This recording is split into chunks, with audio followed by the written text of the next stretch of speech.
Hello everyone, welcome back to this channel. এই ভিডিওতে আপনারা শিখতে চলেছেন past রিলেটেড বেশ কিছু ফ্রেজাল ভার্বের ব্যবহার। সো প্রতিদিনের মতো আজকের ভিডিওটাও কিন্তু প্রথম থেকে শেষ পর্যন্ত দেখতে হবে যাতে প্রতিটা ফ্রেজের ব্যবহার আপনারা খুব ভালোভাবে বুঝে যান। So now let's jump into the video. প্রথম ফ্রেজটা হলো পাস বাই। পাস বাই এই ফ্রেজটার বাংলা অর্থ পাস দিয়ে যাওয়া। কোনো কিছুর পাস দিয়ে যাওয়া অর্থে পাস বাই এই ফ্রেজটার ব্যবহার করতে হবে। For instance, don't pass by that house. Don't pass by that house মানে সেই বাড়িটার পাশ দিয়ে যাবে না, অথবা ওই বাড়িটার পাশ দিয়ে যাবে না। I was passing by the market. I was passing by the market মানে আমি মার্কেটের বা আমি বাজারের পাশ দিয়ে যাচ্ছিলাম। ওকে, এই সেন্টেন্সটা রয়েছে পাস্ট কন্টিনিউয়াস টেন্সে, তো সেই কারণে এখানে পাস বাই এই ফ্রেজটা হয়েছে পাসিং বাই। আমাদের মনে রাখতে হবে যে সেন্টেন্স আমরা কোন টেন্সে বলছি সেই অনুযায়ী পাসের ফর্ম কিন্তু চেঞ্জ হবে, কারণ এই সমস্ত ফ্রেজগুলোতে পাস হচ্ছে মেন ভার্ব। পরের ফ্রেজটা হলো পাস অন। পাস অন এই ফ্রেজটার বাংলা অর্থ হলো কোনো কিছু পৌঁছে দেওয়া। For instance, the postman is not passing on the letters. The postman is not passing on the letters. মানে হলো পোস্টম্যান চিঠিগুলোকে পৌঁছে দিচ্ছে না। Flipkart is not passing on my order. Flipkart is not passing on my order. মানে Flipkart আমার অর্ডারগুলো বা পার্সেলগুলো এখনো পৌঁছে দিচ্ছে না। পরের phrase pass away. Pass away এই ফ্রেজটার বাংলা অর্থ মারা যাওয়া। মারা যাওয়া অর্থে পাস অ্যাওয়ে এই ফ্রেজটার ব্যবহার হয়ে থাকে। For instance, he has passed away last night. He has passed away last night মানে সে গত রাত্রে মারা গিয়েছে। পরের sentence, her grandmother passed away before 2 years.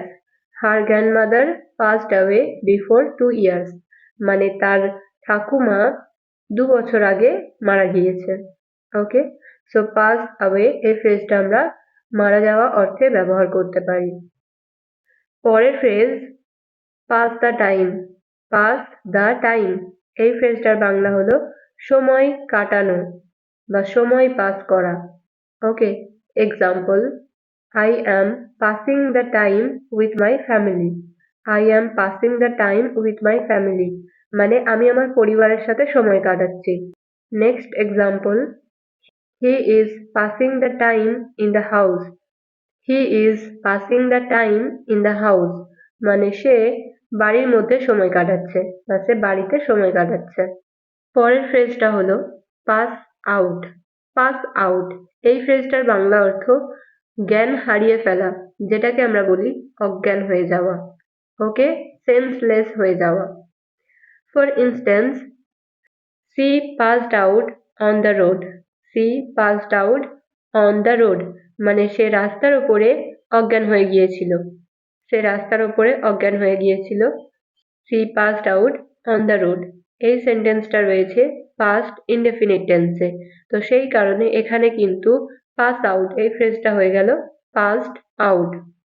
My friend passed out after seeing the blood.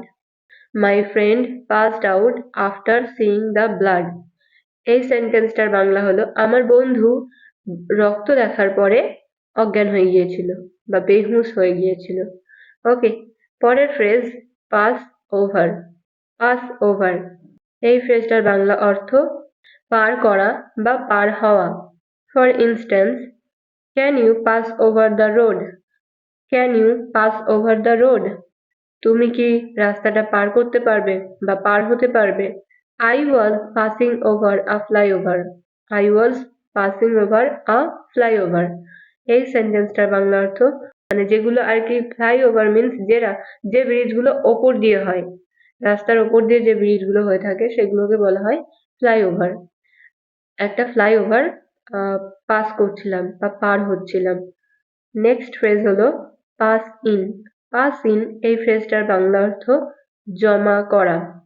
কোনো কিছু জমা করা অর্থে পাস ইন এই ফ্রেজটার ব্যবহার হয়ে থাকে। For instance, did you pass in the money? Did you pass in the money মানে তুমি কি টাকা জমা করেছো? তুমি কি টাকাটা জমা করেছো? Did you pass in the money? You have to pass in your ID card. You have to pass in your ID card এই সেন্টেন্সটার বাংলা তোমাকে তোমার আইডি কার্ডটা জমা করতে হবে। তোমাকে তোমার আইডি কার্ডটা জমা করতে হবে। You have to pass in your ID card. Clear? Next phrase, pass to. Pass to এই ফ্রেজটার বাংলা অর্থ দিয়ে দেওয়া।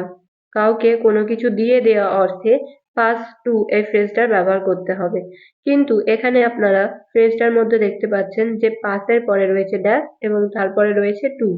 সো এই ড্যাশের মধ্যে আমাদেরকে কিন্তু সেই জিনিসটার নাম বসাতে হবে যেটা আমরা দিয়ে দেব।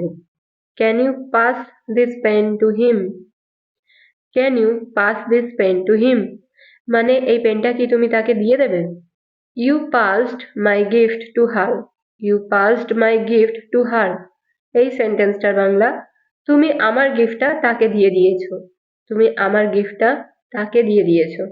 ওকে, সো পাস টু এই ফ্রেজটার ব্যবহার আমরা কাউকে কোনো কিছু দিয়ে দেওয়া বা দেওয়া অর্থে ব্যবহার করতে পারি। নেক্সট ফ্রেজ হচ্ছে পাস থ্রু। পাস থ্রু এই ফ্রেজটার বাংলা অর্থ কোথাও হয়ে যাওয়া। কোথাও হয়ে যাওয়া মানে ধরুন আমি বলছি যে আমি বাজারে যাওয়ার সময় তোমার বাড়ি হয়ে তারপরে যাব।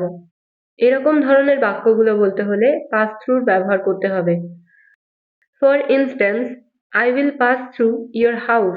I will pass through your house এই এই সেন্টেন্সটার বাংলা হবে আমি তোমার বাড়ি হয়ে তারপরে যাব। মানে আমি কোথাও একটা যাচ্ছি, বাট সেখানে যাওয়ার আগে আমি ফার্স্ট তোমার বাড়িতে যাব এবং তারপর সেই জায়গায় যাব। So I will pass through your house মানে আমি তোমার বাড়ি হয়ে তারপর যাব। One more example, I will pass through market. I will pass through market মানে আমি বাজার হয়ে তারপরে যাব। ওকে, হয়তো অন্য কোথাও একটা যাওয়ার আছে, তো সেই কারণে আমি বলছি যে আগে আমি বাজারে যাব এবং তারপর সেখানে যাব। অলরেডি আমি আপনাদেরকে পাস্ট রিলেটেড 9 ধরনের ফ্রেজের ব্যবহার দেখালাম। আশা করছি ভিডিওটা আপনাদের জন্য একটু হলেও হেল্পফুল হবে। সো ভিডিওটা যদি এখনো পর্যন্ত আপনারা লাইক না করে থাকেন তাহলে অবশ্যই লাইক করবেন এবং শেয়ার করবেন। ওকে, see you in the next video. Thank you so much for watching. Stay happy and keep learning.